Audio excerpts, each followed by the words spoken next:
Seconde méditation de la charité de Jésus souffrant. Dieu fait éclater la grandeur de sa charité envers nous, en ce que, lorsque nous étions encore pécheurs, Jésus-Christ est mort pour nous. Romains 5:8. Je ne m'étonne point que la passion ait été appelée un excès. Elle est en effet un excès de charité de Jésus-Christ. Cette vertu lui a fait souffrir ce qu'il ne devait pas souffrir. Il a souffert plus qu'il ne fallait souffrir. Il a souffert pour des gens pour qui il n'avait pas sujet de souffrir. La charité ordinaire nous porte à avoir compassion des misérables et à les soulager. J'ai souvent dit que si les grands voyaient ce que souffrent les petits, il y aurait peu de malheureux dans le monde, parce qu'ils en seraient touchés et il leur serait aisé de les tirer de la misère. Mais je ne pense pas qu'ils en vinssent jamais jusqu'à ce point que de se rendre eux-mêmes misérables pour les rendre heureux. Vous seul, ô Jésus, avez été capable de cet amour excessif. Je ne m'étonne point que, connaissant parfaitement la grandeur des maux que nous aurions dû souffrir pour nos péchés, vous ayez souhaité de nous en délivrer. Que prévoyant ceux dont notre vie est assiégée, vous ayez voulu les adoucir. Mais que pour cela, vous ayez voulu souffrir vous-même, qui aurait jamais osé ou espéré ou même souhaité un amour si excessif? Représentez-vous Jésus en quelque endroit de la passion qu'il vous plaira. Si vous voulez à la colonne, son amour l'y a attaché et l'a mis au triste état où vous le voyez. Pourquoi? Pour nous épargner les peines que nous avions méritées par nos crimes. Il a été transpercé à cause de nos péchés, écrasé à cause de nos crimes. Isaïe 53:5. La tristesse au jardin pour mes fausses joies, la flagellation pour mes plaisirs, la couronne d'épines pour mon orgueil, la croix pour mes impatiences, les clous pour mon libertinage et ma désobéissance. Mais pourquoi tant de peines, tant de travaux, mon Sauveur? Chacun ne portera-t-il pas son propre fardeau? Une éternité de peine est étrange, mais pourquoi ne souffrirais-je pas ce que vous souffrez? Vous vous trompez, bourreau, vous prenez l'innocent pour le coupable. Père éternel, vous trompez-vous, vous aussi, vous qui ordonnez ces supplices? Ne savez-vous pas que c'est là ce Fils qui vous a été si soumis? Ou bien, est-ce que votre amour pour nous est aussi excessif que celui de cet aimable Fils? Il a souffert pour nous adoucir le calice, pour en boire le plus amer, pour nous épargner les maux inévitables dans la vie, pour ce qu'il y a à endurer dans les tentations, dans les afflictions, dans la pratique de la vertu, pour nous encourager par son exemple, pour les rendre glorieuses, pour nous faire voir qu'elles n'étaient pas insupportables. Le Christ est mort pour nous, afin que vous suiviez ses traces, lui qui n'a pas commis de faute. Première épître de Pierre, chapitre 2, verset 21.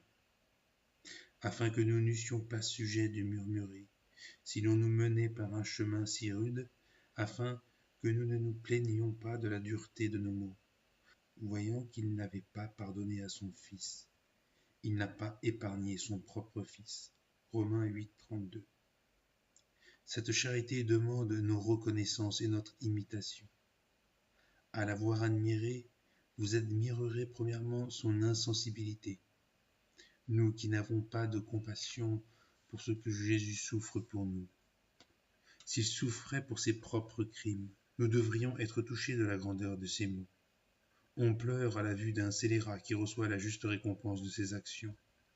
Et sur un innocent qui souffre pour nous, nous demeurons insensibles. On se réjouit dans le temps que l'Église célèbre sa passion. À nous voir, croirait-on que Jésus souffre et que c'est pour nous? Oh mon Dieu, donnez-nous un cœur de chair. Cette charité demande notre imitation. Exerçons la charité envers nos frères, sinon dans cet excès, du moins en quelque manière. En premier lieu par la compassion. Pour cela, il faut s'en informer. Si nous en prenions la peine, nous ferions beaucoup de bien. Action de grâce, sentiment d'humilité, c'est mon frère. Compassion, consolation. Secondement par l'aumône, C'est une des obligations du carême. L'Église nous fait jeûner dans cette intention. Il ne faut pas que la pénitence épargne pour l'avarice. Ce qu'on retranche de la table, des habits, des plaisirs, doit être pour les pauvres. Ce sont là les aumônes qui charment le ciel et dont Jésus-Christ se parle. Les pauvres qui donnent nonobstant leur pauvreté, qui partagent ce qui leur serait nécessaire, comme la veuve de Sarepta, font des miracles, emportent le ciel. Les grands ne peuvent pas faire cela, mais ils peuvent se priver de leur plaisir. Hélas, pendant que vous perdez avec chagrin 10, 20, 30 écus, que vous employez 10 ou 12 à la comédie, 50 en un habit, il y a 50 familles qui n'ont pas de pain. Combien d'honnêtes gens qui, depuis un mois, n'ont pas changé de linge, pourraient dire que depuis plus de 2 mois, ils n'ont goûté ni chair ni poisson. Vous rencontrerez des familles de 8 ou 10 personnes qui n'ont pas mangé un morceau de pain depuis le matin jusqu'au soir. Hélas, mon Sauveur, est-il bien vrai que c'est vous qui souffrez pour les pauvres? Si vous aviez été aussi insensibles, que serions-nous devenus? Prenons les sentiments de ce cœur tendre et généreux, faisons résolution d'aider les pauvres, de retrancher quelque chose de nos plaisirs. Si les riches faisaient cela, tout le monde dînerait, personne ne manquerait de pain, on ne mettrait pas de très honnêtes personnes en prison, faute d'avoir de quoi payer le lit où elles couchent. Car, messieurs, il y a des misères de toutes ces manières, informez-vous-en. J'avoue qu'il y en a qui les cachent, mais la charité découvre tout avec un peu de soin. Cela mérite qu'on en prenne. Les rois, sachant que Jésus-Christ était né dans une étable, vinrent le chercher, s'exposèrent à 1000 périls, à 1000 fatigues, pour lui venir faire des présents. Ce même Jésus-Christ souffre en des lieux pires que des étables. Vos chevaux, s'il m'est permis de le dire, sont incomparablement mieux que lui. Non seulement il a souffert ce qu'il ne devait pas souffrir, mais il a souffert plus qu'il ne devait souffrir. Une larme pouvait laver toutes nos fautes. Une goutte de sang pouvait nous mériter tous les secours. Pourquoi donc tant de sang? Faut-il demander des raisons à qui aime? Il n'en peut rendre d'autres que son amour. On croit toujours, quand on aime, que, quoi que ce soit que l'on donne, ce ne sera jamais assez. C'était plus qu'il ne fallait pour nos besoins, pour la justice de son Père, pour la haine de ses bourreaux. S'il sut, c'est jusqu'à ce que le sang vienne après l'eau. S'il verse son sang, c'est jusqu'à la dernière goutte. À la flagellation, il reçoit des coups plus que la loi n'ordonne, plus qu'il n'en peut supporter sans miracle.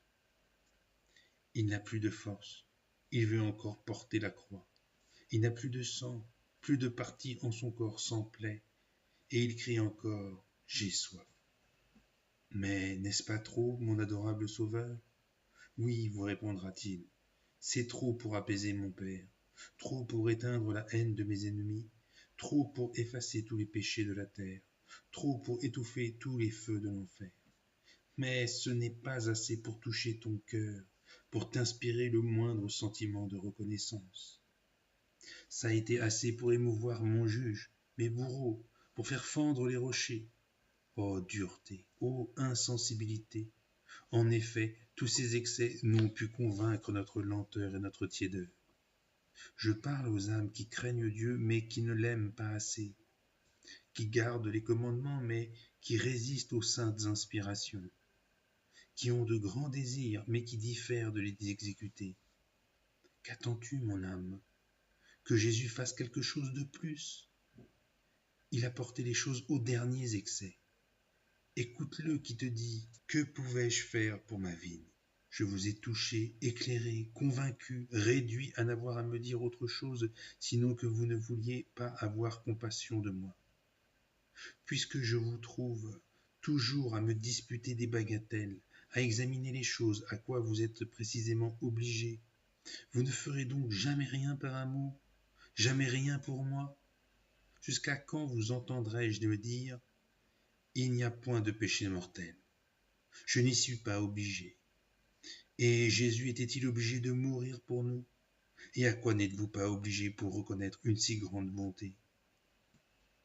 Promettons aujourd'hui de ne nous plus ménager avec Dieu, de faire pour lui tout ce que nous croirons qui pourra lui plaire. Voyons ce qu'il nous demande au fond du cœur, de quitter cette vanité, de renoncer à ce plaisir, de pratiquer cette charité, cette mortification. Comparons cela à ce qu'il a fait pour nous. Nous serons tout honteux de l'avoir laissé si longtemps à attendre si peu de choses. Et j'espère que notre cœur s'élargira et qu'il prendra de plus généreuses résolutions. Le troisième point est le troisième excès. Il a souffert pour des gens pour qui il n'avait pas sujet de souffrir. Ce fut un grand terme pour Jacob que 14 ans de service. Il fallait qu'il aimât bien Rachel pour cela. Mais aussi Rachel était fort aimable, et il ne faut pas douter qu'il en fut aussi bien aimé. Je me représente ce patriarche parmi les fatigues de sa profession, au chaud, au froid, à la pluie. Il ne faut pas douter que cela ne lui fit bien de la peine. Mais dans ses plus mauvaises heures, la vue de son amour, le souvenir de celle pour qui il souffrait, soutenait son courage et lui donnait des forces pour persévérer. Mais il n'en est pas de même de Jésus-Christ, car il souffrait pour des gens qui étaient dans le péché, qui étaient ses ennemis. Il est mort pour des impies, alors que nous étions encore pécheurs. Romains 5, versets 6 et 8. Au milieu de ses plus grandes douleurs, vous vous présentiez à ses yeux. Mais que voyait-il? Hélas, vous le savez, un cœur froid, ingrat, attaché au monde, des mépris, des dégoûts, une résistance éternelle à ses volontés, nulle complaisance, nulle gratitude, une âme souillée de péché, c'est-à-dire horrible, plus difforme à ses yeux que les démons, un impie, un libertin, un voluptueux. Vous n'êtes plus cela, mais vous vous présentiez à lui en cet état. Vous n'êtes pas si vicieux, vous n'êtes pas un objet si odieux, mais confessez qu'il ne voyait rien en vous qui lui dût causer de grands transports. Quel objet! Que cela était peu capable de l'encourager. Cependant, voilà ce qu'il a aimé avec tant d'excès. On dit que l'amour est aveugle, qu'il couvre les fautes. Si les objets des plus grandes passions étaient parfaitement connus, on les verrait bientôt refroidis. Mais Jésus connaissait nos vices, nos misères. Il nous connaissait tels que nous nous connaissons nous-mêmes à certains moments où nous sommes plus raisonnables et où nous nous déplaisons si fort. Son amour a surmonté tout cela. Ses misères l'ont excité davantage. Il n'y a que vous, ô mon Dieu, qui soyez capable d'aimer ainsi. On ne trouve rien de pareil parmi les hommes. On aime son plaisir, son intérêt, on aime des choses aimables, ou du moins qu'on croit aimables. Vous, des personnes odieuses, et dont vous connaissez les vices. D'où vient que j'ai tant de peine à aimer mes ennemis? N'ont-ils rien d'aimable pour nous? Jésus les a aimés tels qu'ils sont, et tels qu'ils sont, il nous ordonne de les aimer. N'est-ce pas assez? Mais vous, mon divin Sauveur, quand vous ne seriez pas aussi aimable que vous l'êtes, un si grand amour mériterait tout le mien. D'où vient donc que je ne vous aime point, quoique vous soyez si parfait, si accompli, que vous soyez si grand, si éclairé, si sage, si doux, si bienfaisant, si fidèle, si libéral envers vos amis? La raison, pardonnez-moi, Seigneur, si j'ose vous le dire, c'est que vous ne m'avez pas encore assez aimé. On peut encore ajouter à ces excès. C'est votre amour même. Je sais que vous trouverez des obstacles dans mon cœur, un poison froid qui l'empêche de prendre feu et de s'enflammer. Je m'en vais travailler à le purifier. Je vais rompre ces attaches que j'ai au monde, aux créatures, à l'argent, au jeu, à la vanité des habits, à la réputation, à moi-même. Faut-il s'étonner qu'un cœur embarrassé de la sorte ne puisse donner place à votre amour qui veut régner seul? Je suis sûr que, quand je vous l'offrirai vide, vous ne me refuserez pas de le remplir de votre amour, d'y venir habiter vous-même, d'en faire un paradis terrestre et de le disposer à cette charité parfaite dont il doit brûler éternellement avec les séraphins. Ainsi soit-il.